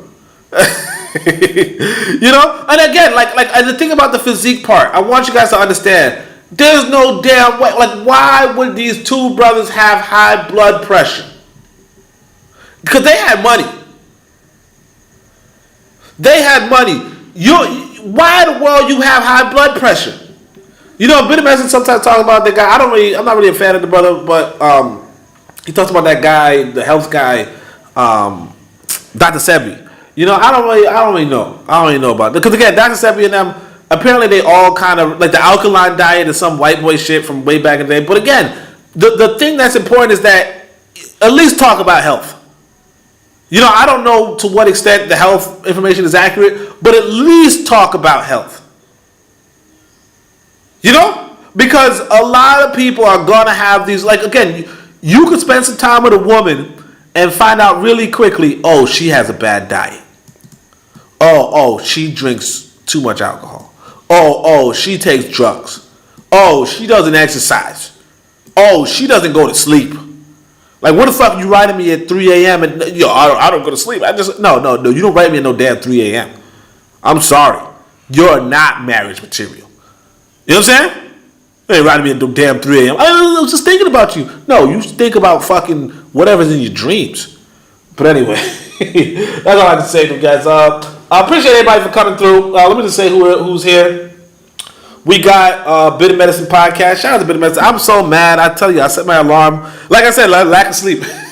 I set my alarm to wake up, but I don't know, for some reason, I just stayed asleep. Because it's like 3 a.m. for me, Bwana Hagaziki. Bwana's a cool brother. Cool brother. He says he's a capitalist, but again, good brother, right? We got Brother Bakari. You already know Brother Bakari. He got some programs coming through, and again, a lot of people. You see the people with the wrenches in the chat. Those are people who have podcasts on K-News Radio. So make sure you guys check out those people. Okay, make sure you check them out. We got K-News on 7. Obviously, always with the information. Let me see if I got I don't have all messages on the thing. Of course, we got Afro Jam. Make sure you guys check out Afro Jam. Good people. And I mean, that's it. K-7. That's it. But that's it's enough people. And appreciate everybody's time. I kind of want to do some more podcasts, but maybe I'll probably just do these video analysis. Although I think I might have spent a long time, even though it's only 15 minutes. So I'll rethink that. But other than that, appreciate everybody for your time. And like I said, go check out Uangalifu if you haven't. Because again, I'm tired of the bullshit. I'm tired of these people talking about magic and are we time traveling and this is the blah blah. I'm tired of that. I want a better life for myself, and I want a better life for you. Okay? I'm not trying to tell you that you could learn magic. I'm not trying to tell you that you could, sort of so forth. I'm not trying to tell you, oh yeah, you should be calling people at 7 a.m. and blah, blah, blah. That doesn't make any damn sense to me. I'm not telling you to go read 100 books on Islam so you can be well informed. I'm not going to tell you none of that dumb shit. What I'm going to tell you is go get married. Okay? Get some good sex. Alright? Some good sex. Enjoy your life. Get your pockets up. Get your wealth up. Okay? Buy a politician when you have the time. When you have the opportunity, buy a politician. Or become a political figure. But don't waste your life pretending to talk to Shaka Zulu. Or pretending to talk to a deity. That's crazy. That's just crazy. Right? That's just crazy. But that's pretty much it. Thanks everybody for your time. Shem Hotep Uncle Jah Seneb Neb. Amen Ma'at Dua Netcher.